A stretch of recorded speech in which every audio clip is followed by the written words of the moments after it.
You're watching Toronto Sports Rush on the Bet Rivers Network. It's Wednesdays with Keegan. Keegs, looking at your article today for MLB.com. The title is Blue Jays Still Have Offseason Work to Do. Please go into detail.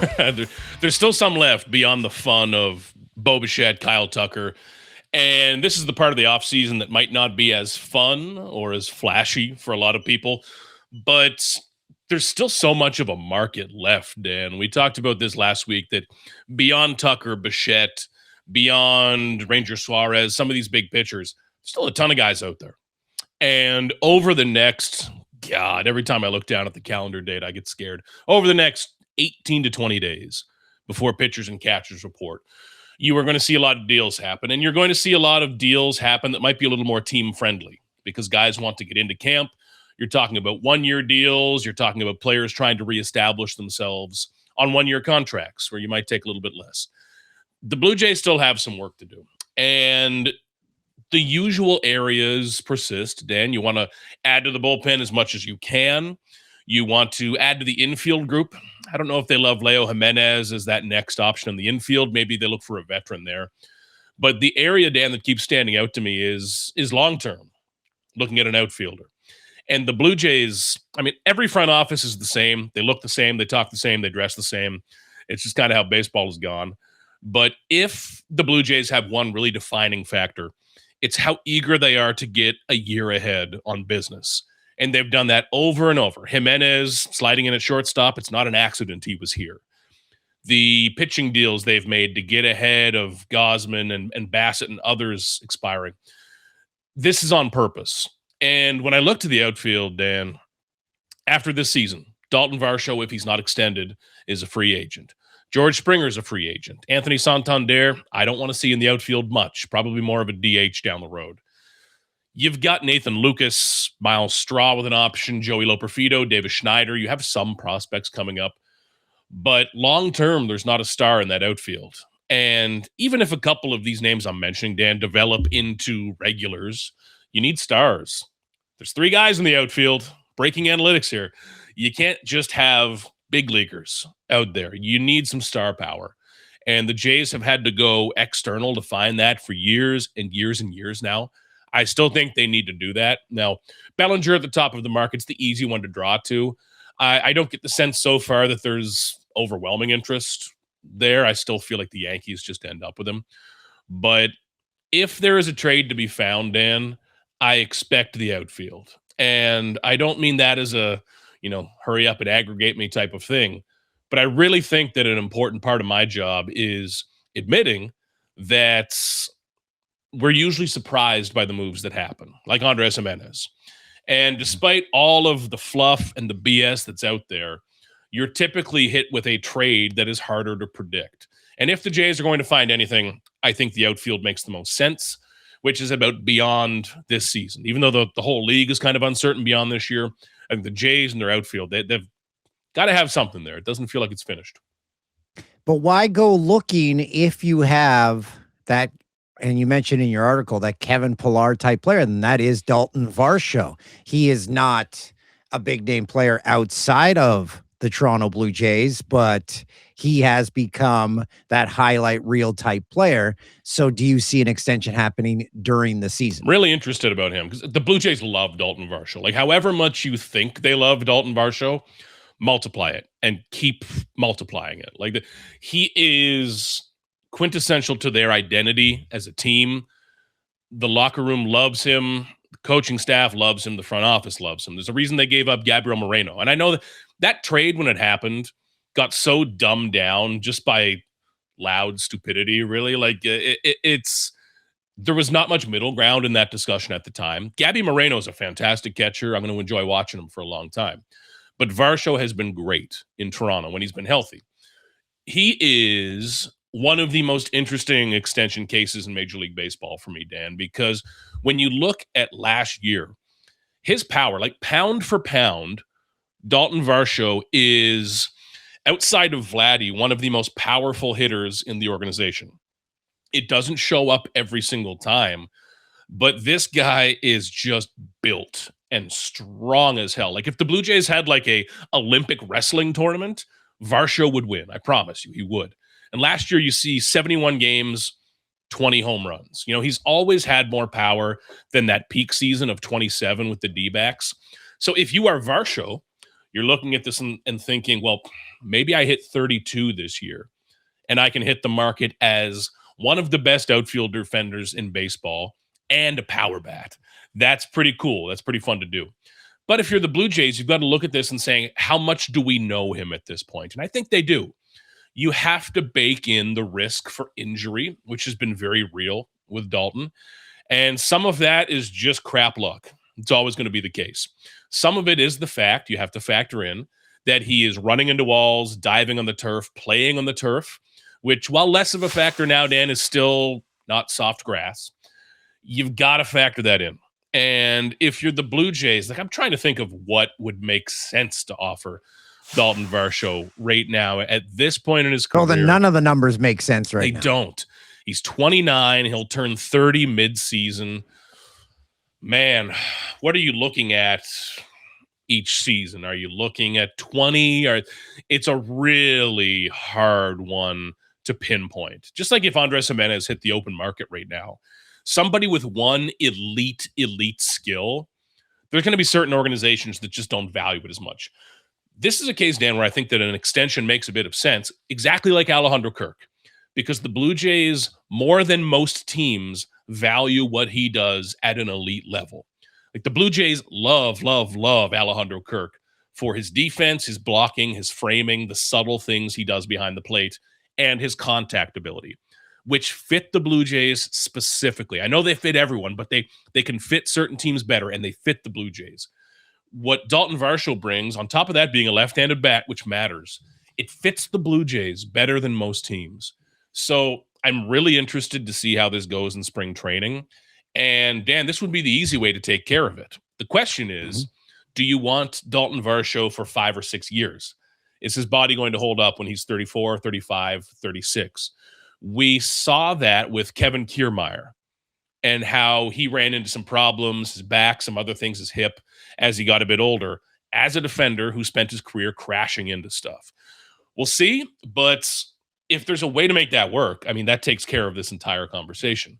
And then with a center fielder, you can focus on the corners and find some offense, which I think is the real upside here. Analytics go pretty deep.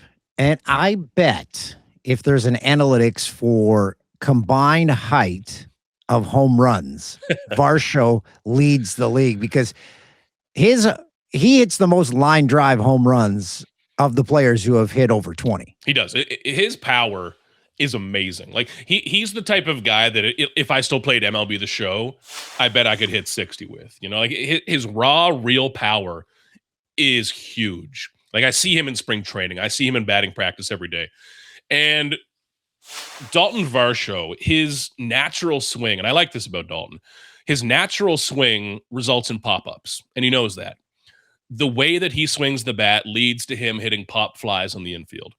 So what he is trying to do every single time is hit it straight back to the pitcher. Like a ground ball at their ankles is what he's trying to do every single time. And because of that, he'll hit it well. It's like if you're playing with a buddy who has a big slice on the golf course. You can either try to fix it or you can say, screw it, I'll just aim left, you know? And I like, actually, that Daulton's not going through a big swing overhaul. He's just simplifying it. Because when Daulton came to the Blue Jays, I still remember that first spring, Dan, and we'd speak to him in spring, and he'd say, well, I'm trying to focus on my left hip, which is out of sync with my right ankle, and I need to get my right ankle down because my back shoulder. And I was like, dude, this... It's rarely for me to say as a reporter, but I remember standing in that scrum being like, this ain't going to work. Like there is too much going on in that head right now. And I think he's gotten to a much simpler place. And I love that for him. So it's been good to see, but man, if he can stay healthy, if he can play 145 games and hit 30 home runs, like he's going to be one heck of a free agent. And term will be the big issue, but he will get paid, man, if the Blue Jays don't want to pay him. This is the Daulton Varsho show. One thing that he will be focused on is what happened to him in the postseason, because pitchers seem to have figured him out then.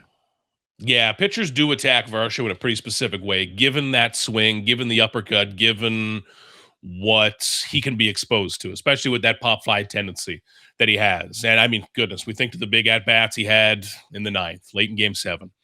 And I think he's a fascinating project for David Popkins, for the hitting staff this year going in. The physical tools are there. Man, like Varsho is in incredible shape, has great hand-eye coordination like you see defensively, and can make adjustments and is smart. He's a Packers fan, so he has a brain in his skull, So he's someone who I trust to make those adjustments, and he's eager to do so. Like, listen, I've been around a lot of baseball players and hitters. Yeah, they're all motivated, but some are more so. And I trust Varsho is someone who will spend 25 hours a day trying to figure it out. I really do. So that's going to be big because the Blue Jays need a little bit more in this lineup. If they're not going to add another big bat, I don't think that swapping in Okamoto for Bichette and hoping everything else works is the solution here. They're going to need more, especially like the more I think about Bichette, who's being introduced by the Mets today, like the more I think about that Bichette absence, you need more. Bohu. We don't even remember. I can't wait to watch this intro presser for Bo. It's a different media landscape in New York, Dan, if you haven't noticed. Yeah. I think that, man, how carefully can I say this? I think that in Toronto, I think that players are treated well and covered in a way that they don't mind. Maybe that's the way to say it. And it fascinates me because we rarely see players go the other way. I think, Dan, of a few years back when Isaiah Kiner-Falefa, his first time in Toronto, was with the Blue Jays. And this was after a spring training game. He had played 3 innings and come out of the game. And I was standing down by the Blue Jays clubhouse. It was February 28th. None of this matters. And he pops his head out of the clubhouse and says to me and the Blue Jays PR guy, Keegan, like, do you need me? Do you need me for anything?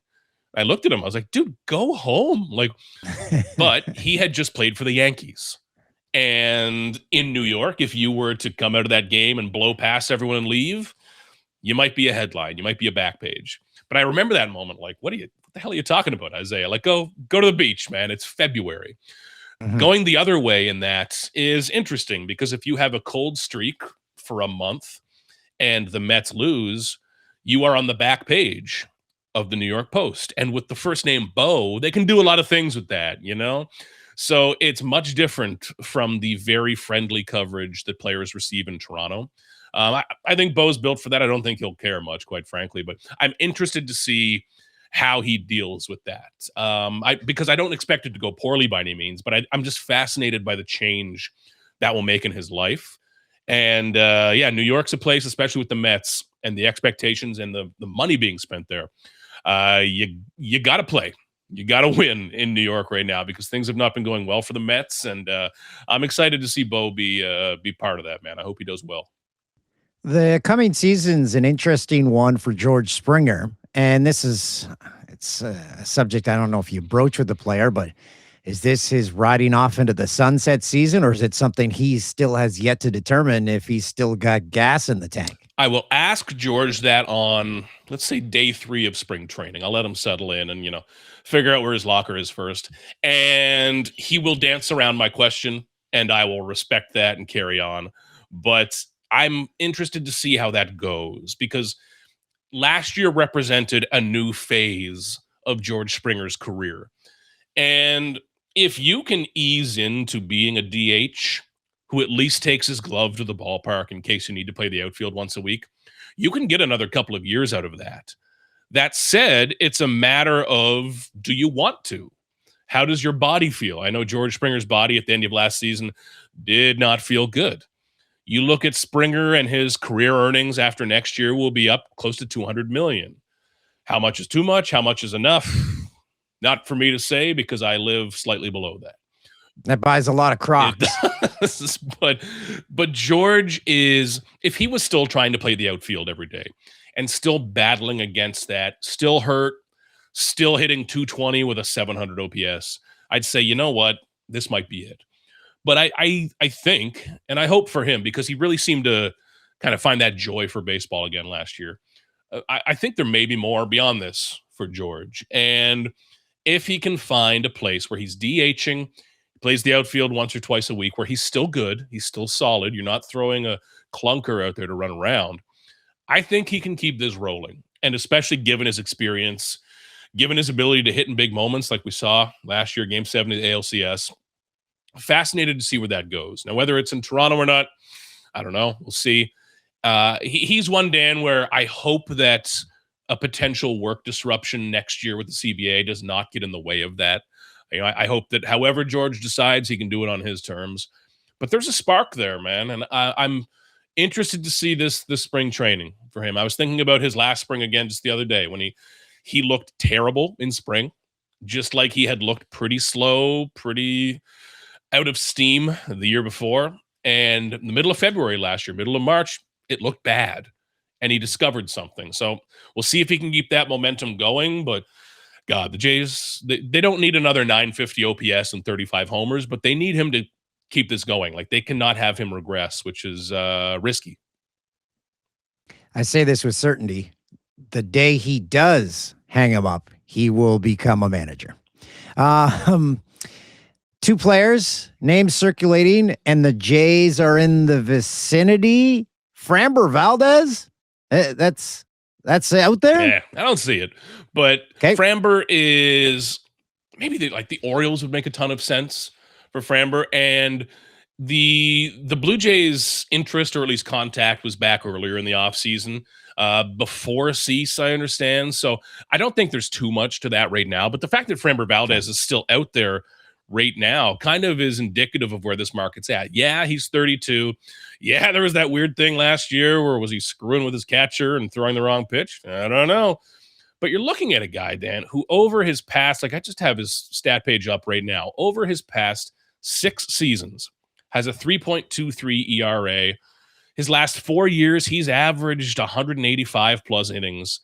Like some of the baseline metrics and who he is as a pitcher does fit what the Blue Jays have liked.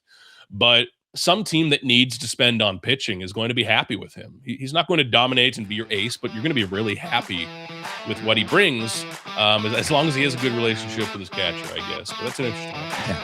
Yeah. Keegs, appreciate you. You got it, Dan. Thanks for watching Toronto Sports Rush on the Bet Rivers Network.